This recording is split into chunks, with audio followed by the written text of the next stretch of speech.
All right, welcome back to Unboxing Show, guys. Thank you so much for stopping in as always. And if you saw the title of this video, it's of course just as I did last month. It says so about my Watch Gang Platinum Tier subscription watch. So essentially, I did this last month. Instead of spending the $300 on the Watch Gang Platinum tier, I actually purchased the Cadison. I think everyone's calling it the Caddy Oak, but I believe it has some kind of obscure name. But essentially, I purchased a watch from AliExpress. Well, it's available on AliExpress. I actually purchased it on Amazon, but it's a watch that is sold on AliExpress that offers a lot of bang for the buck. It did have a sapphire crystal. It did have Seiko NH35 movement, decent build quality. But I kind of wanted to see because it was very similar to a lot of the watches that you get from Watch Gang, but for 1/3 the cost. So I kind of wanted to see what could I get and kind of compare and contrast. And I ended up skipping my Platinum Tier subscription for that month.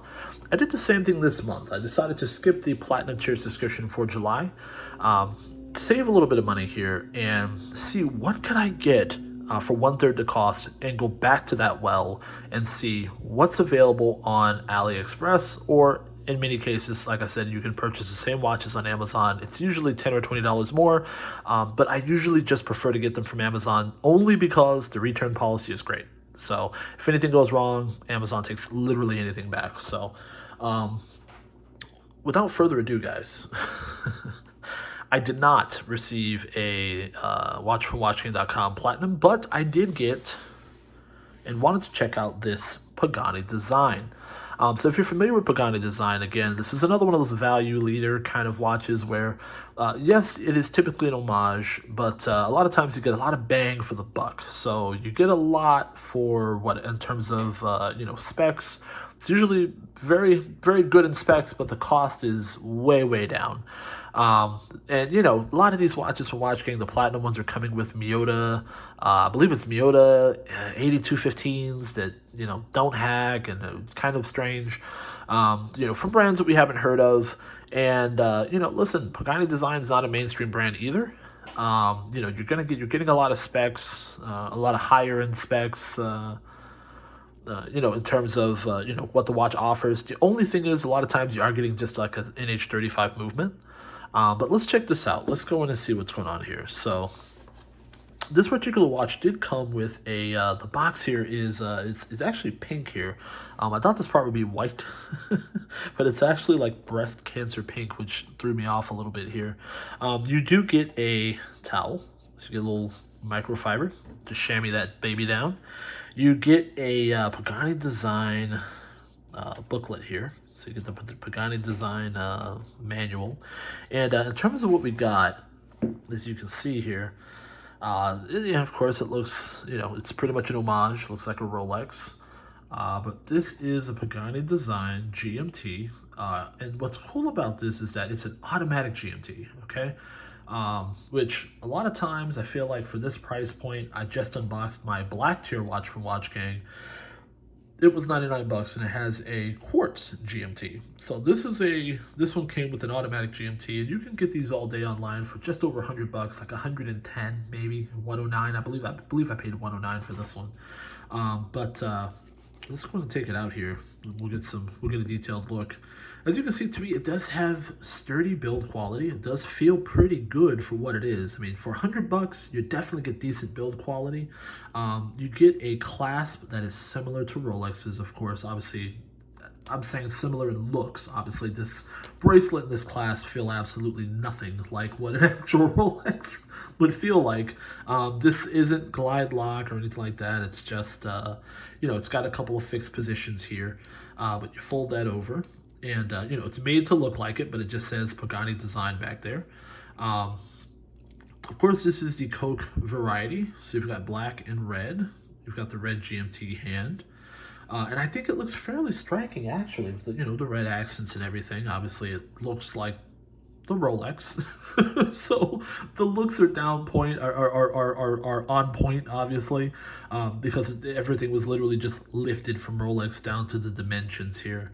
But and again, we support homages. We don't do fakes. We do homages, okay? Now, in terms of the case back here, you do have an exhibition case back, so you can see the movement there spinning around. And let's see here. As you unwind it here, the one gripe that I will say, this is a little bit tough. The screw down crown is just a little bit, it's not as smooth as, not just a Rolex, but I feel like a lot of these other brands would be. It's a little gritty, kind of screwing in the screw down crown there. But as I said on my previous review here, it was also a GMT on the previous video. What I like about GMTs, obviously, is that, you can set a different time zone. It's nice when you go on vacation, you can monitor the time back home, but you can also monitor the time where you are, being able to set 2 different time zones there. So that's what's always very nice about this. So we do have it running there. Okay, the nice sweep is taking place on this automatic watch. But again, like I said, there's just something about when you screw it in, it just doesn't feel quite premium. I would say that most of the stuff looks very well. You've got high polish here, it looks very good.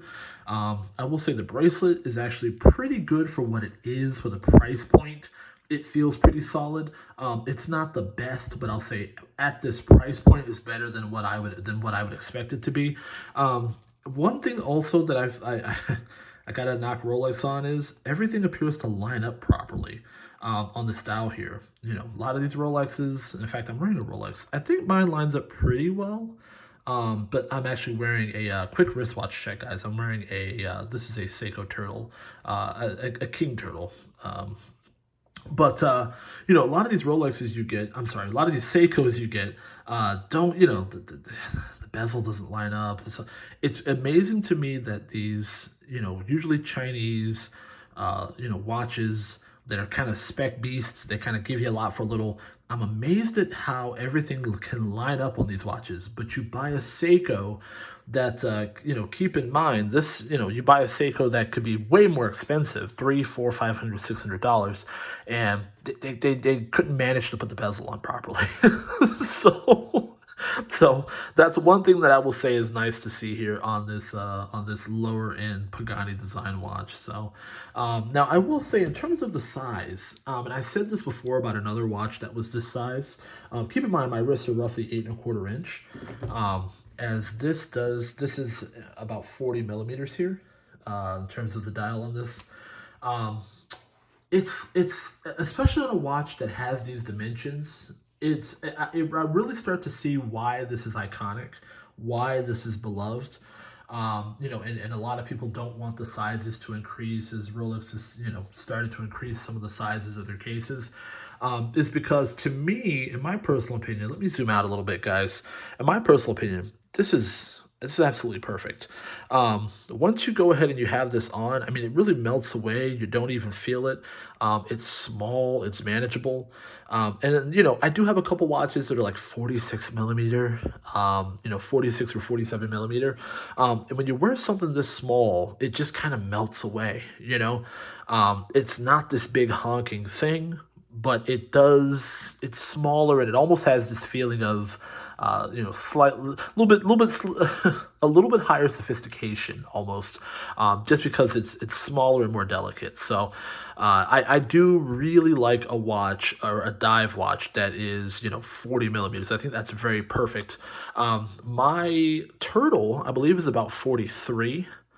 Which is also fine as well. 43 is fine as well, but depending on the bracelet and everything like that, if it, I think you can pull off a 40, or me as a large man can pull off a 40, and it feels so comfortable. Let me know in terms of divers, what size case do you prefer? Like I said, I love a good 40. Okay, 42, 43, and there for me, it's kind of the sweet spot, somewhere between 40 and 43. And I'm a large guy. Let me know what you think. I do have an Oris that is probably 46, 47. I have a Nathan's that is probably 46, 47. But let me know in terms of specifically divers. You know, what's your sweet spot in terms of case size? Like I said, for me, 40 to 43 is going to be absolutely perfect. So let me know in the comment section below. This is the question that I want to pose to you guys. This was essentially 1/3 the cost of a Watch Gang Platinum Tier subscription watch. So the question that I have for you is, was this worth it? This particular watch that you can get right now, automatic, GMT, you know, overall decent build quality, everything lined up right. You know, bracelet, maybe not amazing. It's a slight weak point, but still feels good for the price. A second weak point being the screwed, you know, the crown here. Screwing it in does feel slightly gritty. It's not quite as smooth and as nice as you'd like it to feel, but other than that, an overall decent watch, sapphire crystal, pretty decent spec beast for the price point. We're saying for the price point, for $100. Let me know, this or one of the $300 Watch Gang Platinum watches. Which do you choose? For me personally, which is why I've kind of paused for the last 2 months, I'm not seeing a lot of difference between getting a $100 watch from AliExpress, as I've done this for the second month now. I'm not seeing a lot of difference between that and spending the $300 to get a Miyota 8215. So let me know what you think. Drop down in the comment section below. This, of course, has been Unbox and Chill. Join the Unbox and Chill family. Hit that subscribe button. We're almost to 1,000 subscribers. Thank you guys so much for watching.